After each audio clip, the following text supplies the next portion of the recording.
Hi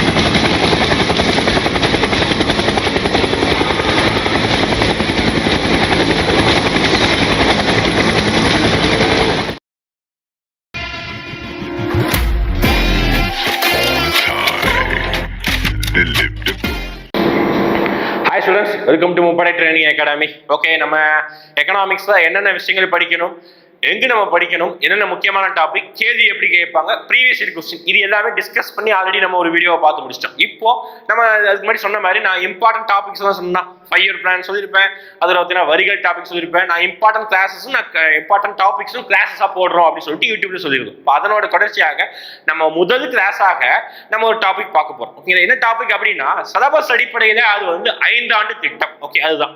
ஆனா 5 ஆண்டு திட்டங்கிறது வந்து அதுக்கு முன்னாடி அதோட பேசிக் இன்ஃபர்மேஷன் விஷயங்களை நம்ம படிச்சுக்கணும். ஓகே, எல்லாருமே 5 ஆண்டு திட்டம் அப்படின்னோட முதல் 5 ஆண்டு திட்டம் என்ன வருஷம், யாருடைய மாடல், இந்த மாதிரி வந்து அந்த ஃப்ளோவை பிடிச்சிருவாங்க. ஓகே, நம்ம அதை பண்ணக்கூடாது. என்ன விஷயம் எக்ஸ்ட்ரா நம்ம என்ன பண்ணிக்கணும்னா 5 ஆண்டு திட்டம் தொடங்குவதற்கு முன்னாடி இந்தியாவில் எப்படி எல்லாம் திட்டமிடுதல் நிகழ்ந்தது. ஓகேங்களா, அதுக்கப்புறம் இந்தியாவை யாருடைய திட்டமிடுதலை வந்து ஃபாலோ பண்ணிட்டு இருக்கிறாங்க, அதுக்கப்புறம் பாத்தீங்கன்னா இந்தியாவில் எந்த இயருக்கு அப்புறம் வந்து இந்தியாவில் வந்து பிளானிங் கமிஷன், நீங்க தமிழ்லேயே பார்த்துருப்பீங்க, திட்டக்குழு அப்படிங்கிற ஒரு அமைப்பு எந்த வருஷத்துக்கு அப்புறம் கொண்டு வந்தாங்க.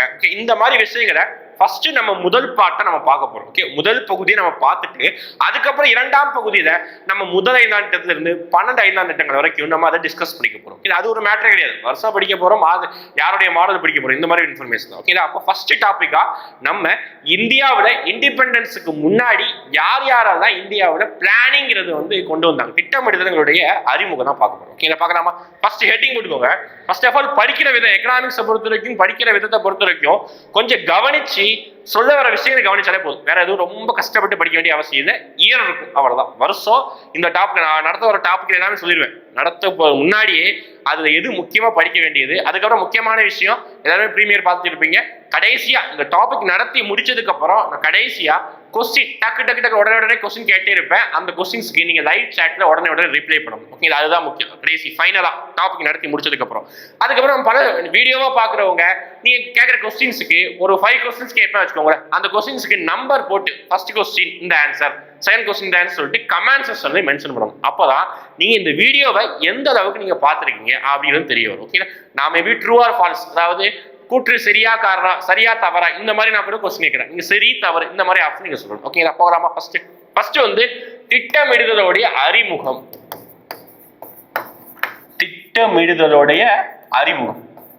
ஓகே, தம்ப்நெயில பார்த்துட்டு தான் பாதி பேர் வந்திருப்பீங்க. என்ன வரும், எந்த ஒரு விஷயத்தையும் வடிவேலு சொன்ன மாதிரி செய்யணும், பிளான் பண்ணி செய்யணும். ஓகேங்களா, அப்போ ஒரு கண்ட்ரி, இந்தியா மாதிரி ஒரு பெரிய கண்ட்ரிக்கு, இந்தியா ஒரு கண்ட்ரி முன்னேறணும் அப்படின்னா கண்டிப்பா என்ன வேணும் அப்படின்னா பிளானிங். ஓகேவா, திட்டமிடுதல் அப்படிங்கிற விஷயம் வேணும். அப்போ இந்த திட்டமிடுதலை யார் ஃபர்ஸ்ட் நமக்கு வந்து இந்தியாவுக்குன்னு ஒரு திட்டமிடுதல் வேணும் அப்படின்னு சொன்னது ஃபர்ஸ்ட் யாரு, எந்த வருஷம் சொன்னாரு, அவர் பேர் என்ன, அந்த விஷயத்தை மட்டும்தான் படிக்க போறோம். ஓகேங்களா, வேற எக்ஸ்ட்ரா இன்ஃபர்மேஷன் எதுவுமே கிடையாது.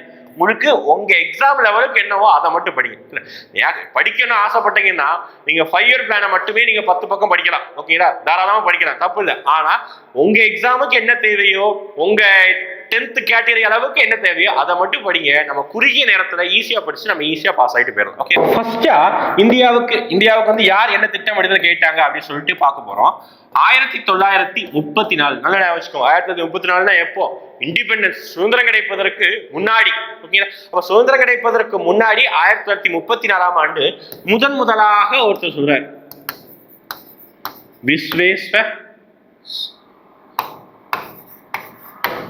விஸ்வேஸ்வரையா அப்படிங்கிறவர் என்ன பண்றாரு அப்படி பாத்தீங்கன்னா, இந்தியாவுக்குன்னு ஒரு திட்டமிடுதல் வேணும். ஓகேங்களா, இந்தியாவுக்குன்னு ஒரு திட்டமிடுதல் இருந்தாதான் இந்தியா வந்து முன்னேறி கொண்டு போக முடியும் அப்படின்னு சொல்லிட்டு அவர் எழுதின ஒரு புத்தகம். ஓகே, நான் எழுதின புத்தகத்தை வந்து நான் எழுதி போடுற சொல்ல நோட் பண்ணிக்கோ. ஓகே, இந்திய பொருளாதார திட்டமிடுதல் அப்படின்னு சொல்லிட்டு ஒரு புத்தகத்துல அவர் என்ன பண்ணிருக்காரு, இந்தியாவுக்கு ஒரு பிளானிங் வேணும்னு சொல்லிட்டு எப்பவே சொல்லிருக்காரு 1934. அப்போ இந்தியாவுக்கு திட்டமிடுதல் வேணும் அப்படின்னு சொன்னது ஃபர்ஸ்ட் சொன்னது யாரு, அம்பேத்கர் சொல்லல, காந்தி சொல்ல ஃபர்ஸ்ட், நேரு கூட ஃபர்ஸ்ட் சொல்ல. யார் தான் ஃபர்ஸ்ட் சொன்னாங்க, விஸ்வேஸ்வரையா சொல்றாங்க. யார் சார் இந்த விஸ்வேஸ்வரையா அப்படி பாத்தீங்கன்னா இவர் ஒரு எக்கனாமிக்ஸ் சொல்லலாம். அதுக்கப்புறம் இவர் ஒரு முக்கியமான ஒரு துறைக்கு வந்து ஃபாதர் சொல்லுவாங்க. ஓகே, ஒரு முக்கியமான ஒரு துறைக்கு தந்தை சொல்லுவாங்க. ஓகே, எந்த துறை அப்படின்னு சொல்லிட்டு நீங்க லைவ் சாட்லயே கமெண்ட் பண்ணுங்க. வீடியோ பாக்குறவங்க என்ன பண்ணுங்க அப்படி பார்த்தீங்கன்னா நீங்க கமெண்ட் செக்ஷன்ல மென்ஷன் பண்ணுங்க. ஓகே, ஒரு முக்கியமான ஒரு துறைக்கு யார் இவர்? தலைவர். ஓகே, தந்தை அப்படின்னு சொல்றாங்க. ஓகே, ஃபார் எக்ஸாம்பிள் இப்போ வரலாற்றின் தந்தை அப்படின்னு சொல்றோமா, பொருளாதார தந்தை, அதே மாதிரி இவர் ஒரு துறைக்கு தந்தை. ஓகே, அடுத்து இவர் வேற என்ன, வேற யார் அடுத்து யார் வந்து பிளானிங் வேணும் சொல்றாங்க அப்படின்னு பார்த்தீங்கன்னா, அடுத்து 1938 நம்மளுடைய முதல் பிரதமர், இந்திய நாட்டுடைய முதல் பிரதமர் ஜவஹர்லால் நேரு. ஓகே, ஜவஹர்லால் நேரு அவர்கள் தான் ஃபர்ஸ்ட். இரண்டாவதா என்ன செய்யறாரு அப்படின்னா, இந்தியாவுக்குன்னு ஒரு திட்டமிடுதல் வேணும். அப்போ அதுல என்ன சொல்றாரு, இந்தியாவுக்குன்னு ஒரு திட்டமிடுதல் வேணும், இந்தியாவுல ஒரு திட்டக்குழு அப்படிங்கிற ஒரு விஷயத்தை வந்து உருவாக்கணும், திட்டமிடுதல் உருவாக்கணும், திட்டக்குழுங்கிற விஷயத்தை உருவாக்கணும் அப்படின்னு சொல்லிட்டு முன்மொழிறாரு. ஓகே, நல்லா வச்சுக்கோங்க. 1938 ஜவஹர்லால் நேரு திட்டக்குழு வேணும் அப்படின்னு சொல்லிட்டு ஒரு விஷயத்தை முன்மொழிகிறார். நல்லா வச்சுக்கோங்க. வருஷம் பேரு என்ன கொண்டு வந்தார், அவர் எழுதுற புக்கு. முடிஞ்சதா? அடுத்து திருப்பி மூணாவதா அதே வருஷத்துல 1938 பம்பாய் திட்டம் அப்படின்னு சொல்லிட்டு, பம்பாய் திட்டம் யாருனது? பம்பாய் திட்டம். இதுல யார் பேருமே இல்லை. என்ன சார் பம்பாய் திட்டம் சொல்லிட்டு ஊர் பேர் தான் மென்ஷன் பண்ணிருக்கீங்க? எஸ், இது என்னன்னா ஒரு 15 பேர் கொண்ட ஒரு கேங். ஓகே, 15 பேர் கொண்ட ஒரு பணக்கார கும்பல். இவங்க பணக்காரங்க யார் அப்படின்னா எல்லாருமே தொழில்வாதிகள் அப்படின்னு சொல்லுவாங்க. எல்லாருமே வந்து பெரிய பெரிய பணக்காரர்களும் பெரிய பெரிய தொழிற்சாலை வச்சுக்கூடிய ஓனர்கள் தான் இந்த 15 பேர். இவங்க எல்லாருமே பம்பாய் தான் தலைமையகம் வச்சிருக்காங்க. அவங்க எல்லாருமே சேர்ந்து இந்தியாவுக்கு ஒரு பிளானிங் வேணும் அப்படின்னு சொல்லிட்டு எப்ப சொல்றாங்க, 1938 பம்பாய் திட்டமிடுதல் அப்படின்னு சொல்லிட்டு ஒரு 15 பேர் கொண்ட ஒரு குழு வந்து சொல்றாங்க. ஓகே, எப்போ 1938. அடுத்து என்ன பண்றாங்க அப்படி பார்த்தீங்கன்னா, இவர் என்ன பண்றாரு அப்படின்னா 15 வருஷம் திட்டமிடுதலை வந்து முன்மொழிறாங்க. அது ஒரு பாயிண்ட். 15 பேர் கொண்ட குழு 15 வருஷம் திட்டமிடுதலை முன்மொழிறாங்க. வருஷம் முக்கியம் 1938. அடுத்து பார்க்கலாமா?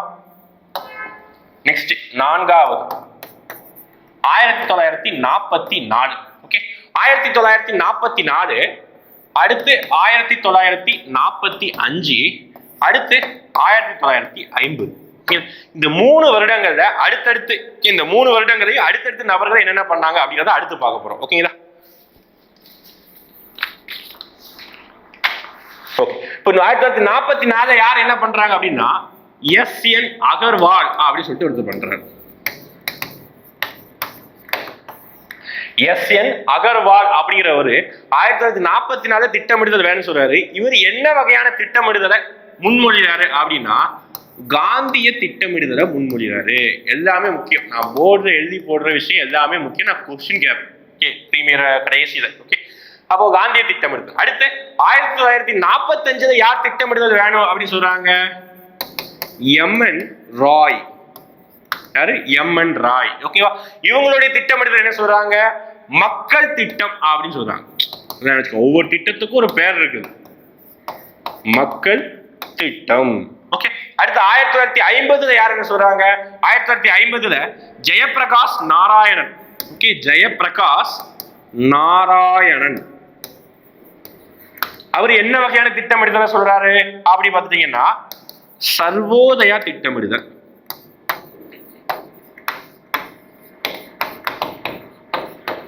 சர்வோதயா திட்டமிடுதல். ஓகேவா? 2 முடிஞ்சதா பாருங்க. 1944 எஸ்.என். அகர்வால், 1945 எம்.என். ராய், 1950 ஜெயப்பிரகாஷ் நாராயணன். அவருடைய திட்டமிடுதல் என்ன சொல்றாங்க, சர்வோதயா திட்டமிடுதல். காந்திய திட்டமிடுதல் தான். காந்தி எப்படிதான் எக்கனாமிக்ஸ் சொன்னாரு, கிராமப்புறத்துல எக்கனாமி இருக்கணும், காட்டேஜ் இண்டஸ்ட்ரி இருக்கணும், அதே மாதிரி இவர் சொல்றாரு. சர்வோதய திட்டமிடுதல்னா காந்தியார் என்ன சொன்னாங்களோ அவரோட இதையும் ஃபாலோ பண்றாங்க. ஆச்சாரிய வினோபாவா என்ன சொன்னாரோ அதோட இதை ஃபாலோ பண்றோம். ஓகே, இது ஜஸ்ட் தெரிஞ்சுக்கோங்க. எழுதி போட்டதை மட்டும் கொஞ்சம் நோட் பண்ணி மைண்ட்ல வச்சுக்கோங்க. மீதி பேசுற விஷயங்களை ஜஸ்ட் கேட்டுக்கோங்க, காதால கேட்டுக்கோங்க. ஆப்ஷன் வந்து கொஸ்டின் வந்தா மட்டும் ஆப்ஷன் எலிமினேட் பண்றதுக்கு நமக்கு யூஸ் ஆகும். ஓகேங்களா? அப்போ இந்த வருஷங்களை பார்த்துக்கோ. அப்போ திருப்பி நான் ஸ்லைடு காமிக்கிறேன், பார்த்துக்கோங்க. ஃபர்ஸ்ட் சொன்னது விஸ்வேஸ்வரய்யா 1934 அவருடைய புத்தகம் இந்திய பொருளாதார திட்டமிடுதல். அடுத்து 1938 ஜவஹர்லால் நேரு கொண்டு வர திட்டமிடுதல் திட்டக்குழு அப்படிங்கிற ஒரு கான்செப்டை கொண்டு வராரு. அப்புறம் 1938 பம்பாய் திட்டம் அப்படிங்கிற ஒரு திட்டத்தை கொண்டு வராங்க. ஒரு 15 பணக்காரங்க சேர்ந்து கொண்டு வரப்பட்ட ஒரு திட்டம். அடுத்து 1944 எஸ்.என். அகர்வால் ஒரு திட்டமிடுதல் வேணும் சொல்றாரு. அவருடைய திட்டமிடுதல் காந்தி திட்டமிடுதல்.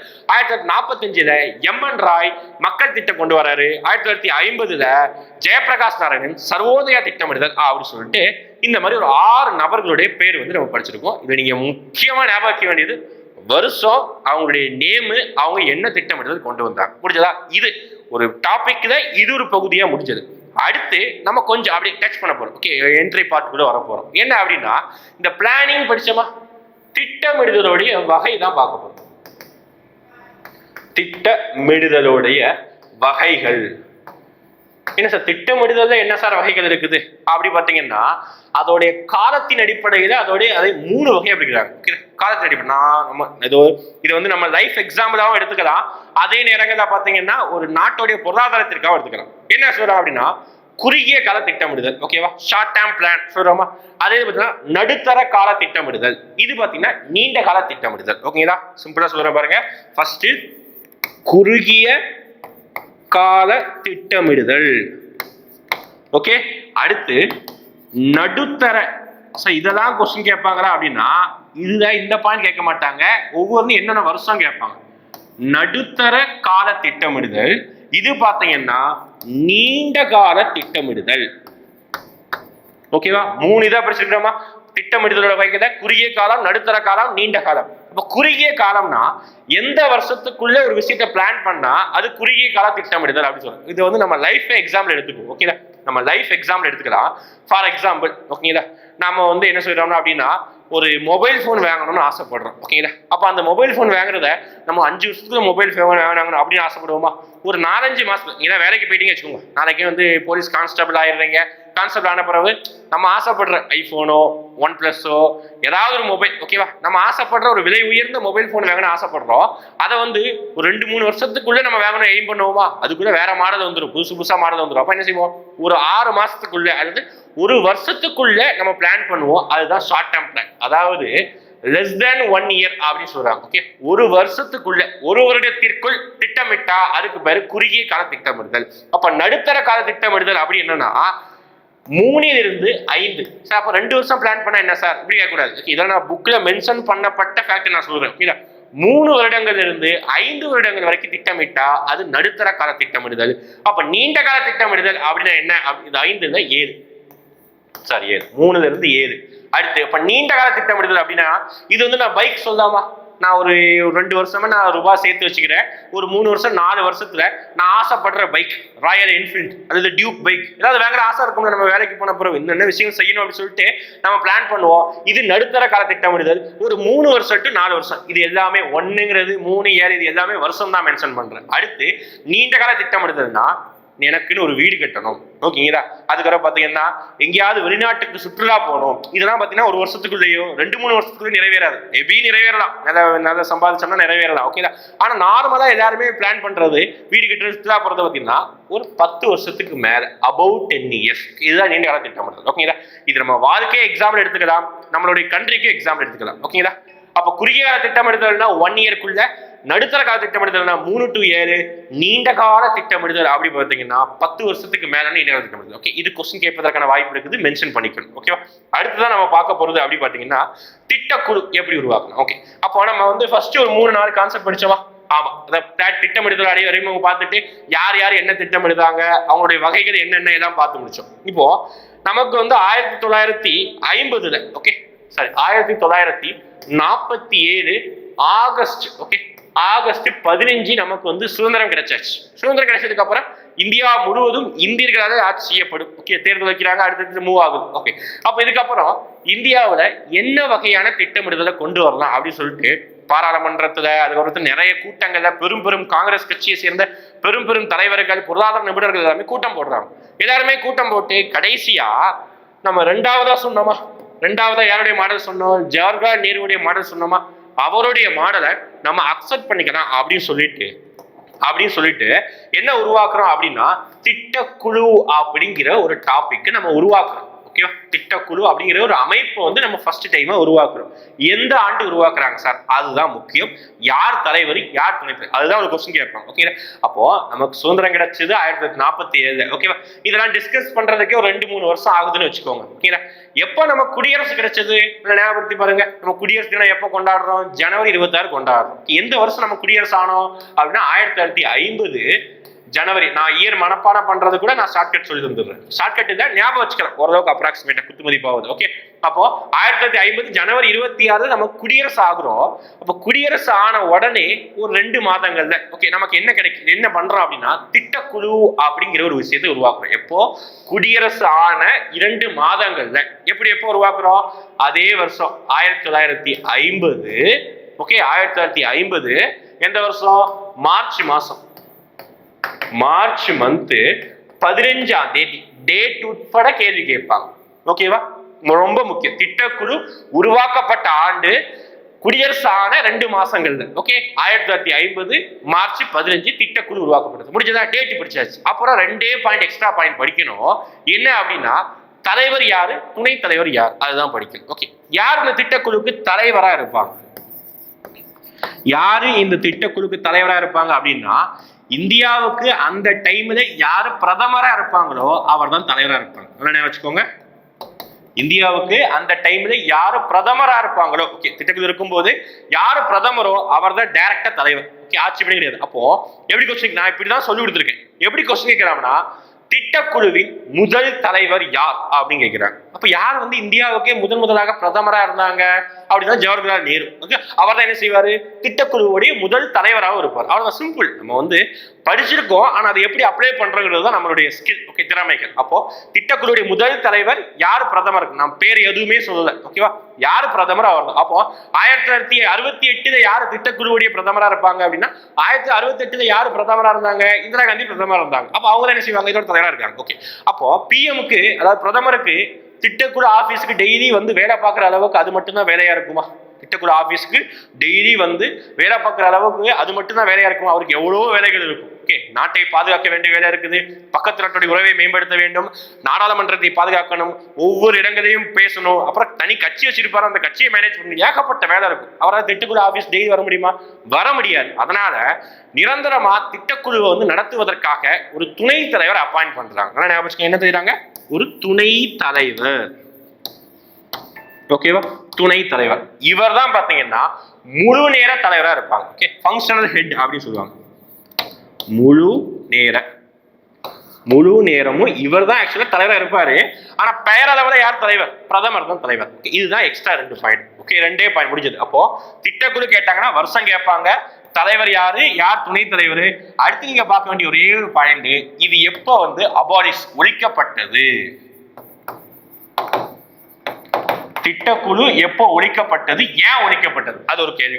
திட்டக்குழு ஏன் ஒழிக்கப்பட்டது, திட்டக்குழுவில் ஏகப்பட்ட ஊழல்கள் நடந்தது அப்படின்னு சொல்லிட்டு ஒரு சைடு எதிர்கட்சியா இருந்த அந்த டைம்ல ஒரு 2010 வருடங்கள்ல எதிர்கட்சியா இருந்த பிஜேபி கட்சி அந்த டைம்ல எதிர்கட்சி ஆகும். என்ன சொல்றாங்கன்னா திட்டக்குழு வந்து ஒரு மோசமான ஒரு பாடி, அவங்க வந்து பாத்தீங்கன்னா இந்தியாவை டெவலப்மெண்ட்டுக்கே கொண்டு போக முடியாது, ஏகப்பட்ட கரப்ஷன், ஒரு வெளிப்படைத்தன்மை எதுவுமே இல்லை, ஊழல் தான் அதிகமா இருக்குது. எப்படி சொல்றாங்க, ஏன் சொல்றாங்க அப்படின்னா திட்டக்குழு வச்சு ஏகப்பட்ட கான்ட்ரவர்சி வந்தது. அதாவது ஒரு சாதாரணமா 2 ரெஸ்ட் ரூம், ஓகேவா, 2 ரெஸ்ட் ரூம் கட்டுவதற்கு கூட இல்லை, அதை புதுசா புனரமைப்பதற்காக 37 லட்சம் செலவு பண்ணாங்க. எத்தனை லட்சம், 37 லட்சம் 2 டாய்லெட் கட்டுவதற்காக.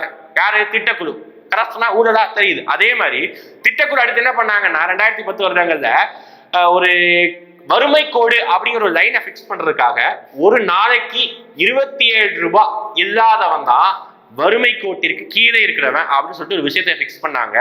இதுலையும் இந்த 2 விஷயத்திலையும் திட்டக்குழுவுடைய பெயர் வந்து ரொம்ப அடிபட்டு போச்சு. ஓகேங்களா, என்ன சொல்றேன்னா ரொம்ப திட்டக்குழு வந்து கிரிட்டிசைஸ் பண்ற அளவுக்கு வந்து பெயர் போச்சு. அதனால அடுத்த கவர்மெண்ட், அதாவது 2014 இந்தியாவுக்கு எலெக்ஷன் நடக்குது.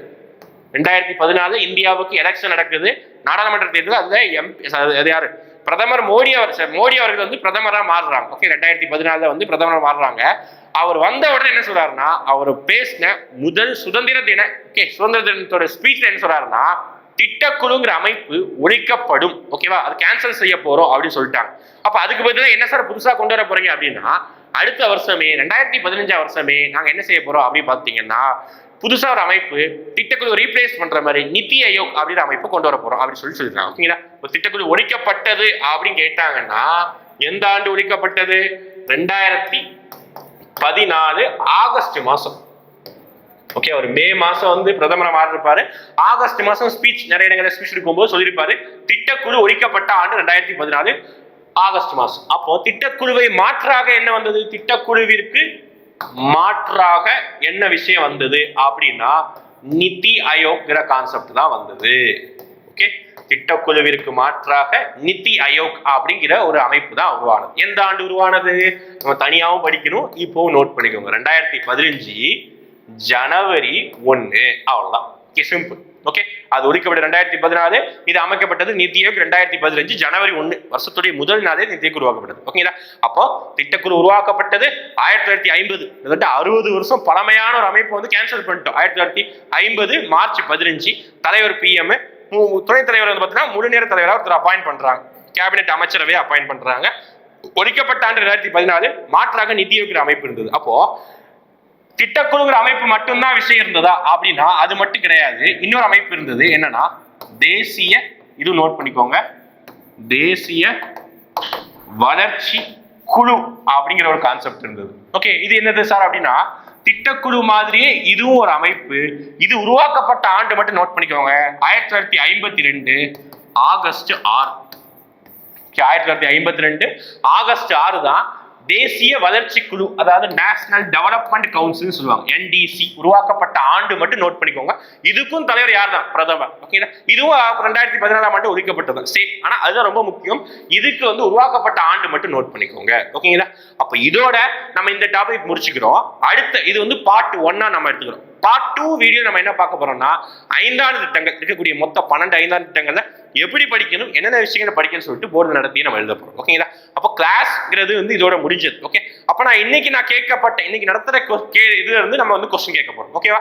கேட்க போறோம். நம்ம இங்க லைவ் சாட்ல ஒவ்வொரு கொஸ்டினுக்கு ஒரு 2 செகண்ட்ஸ் 3 செகண்ட்ஸ் நான் கேப் விடுறேன். நீங்க லைவ் சாட்ல அப்படியே கமெண்ட் பண்ணணும். அப்படி இல்லாதவங்க வீடியோ போறவங்க கமெண்ட்ஸ்ல மென்ஷன் பண்ணுங்க, நான் சொன்ன மாதிரி. ஓகே, கேள்வி கேட்கலாமா? ஃபர்ஸ்ட் கொஸ்டின், விஸ்வேஸ்வரய்யாவுடைய புத்தகத்தின் பெயர் என்ன? ஓகே, இது ஃபர்ஸ்ட் கொஸ்டின். என்னது? விஸ்வேஸ்வரய்யாவுடைய புத்தகத்தின் பெயர் என்ன? ஓகே, கமெண்ட் பண்ணுங்க. ஓகே, எப்போ லைவ் சாட்ல கமெண்ட் பண்ணுங்க. அடுத்து 2வது கொஸ்டின் என்ன அப்படி பாத்தீங்கன்னா யார் வந்து காந்திய திட்டமிடுதலை முன்மொழிந்தார்? ஓகே, 2வது கொஸ்டின், யார் காந்திய திட்டமிடுதலை முன்மொழிந்தார்? 2வது கொஸ்டின். புரியுதா? அடுத்து 3வது கொஸ்டின், திட்டக்குழுவுடைய முதல் தலைவர் யார்? ஓகே, திட்டக்குழுவுடைய முதல் தலைவர் யார்? 3வது கொஸ்டின். புரியுதா? அடுத்து திட்டக்குழு உருவாக்கப்பட்ட டேட்டு, வருஷம். ஓகே, 4, அதுக்கப்புறம் பாத்தீங்கன்னா வருடம். இது எல்லாமே சொல்லணும். திட்டக்குழு உருவாக்கப்பட்ட வருடம். முடிஞ்சது. 4வது question. Last and final question, யாருடைய திட்டமிடுதல் மக்கள் திட்டமிடுதல் என்று அழைக்கப்படுகிறது? மக்கள் திட்டமிடுதல் எந்த ஆண்டு கொண்டு வர முன்மொழியப்பட்டது? ஓகே, யாருடைய திட்டமிடுதல் மக்கள் திட்டம் என்று சொல்லப்பட்டது, எந்த ஆண்டு முன்மொழியப்பட்டது? ஓகேவா? 5 கொஸ்டின் கேட்டிருக்கு. ஓகே, அப்படி கமெண்ட்ஸ் ஈஸி தான். இவ்வளவு நம்ம கவனிச்சதை அப்படி அப்படியே சொல்ல போறோம். ஓகேங்களா? அதே மாதிரி அடுத்த வீடியோ அடுத்த கண்டினியூஷன் இருக்கும். கண்டினியூஷன் நீங்க வாட்ச் பண்ணிட்டே இருக்கும், வேற எதுவுமே கிடையாது. ஓகேங்களா? நெக்ஸ்ட் வீடியோ சந்திக்கலாம். தேங்க்யூ.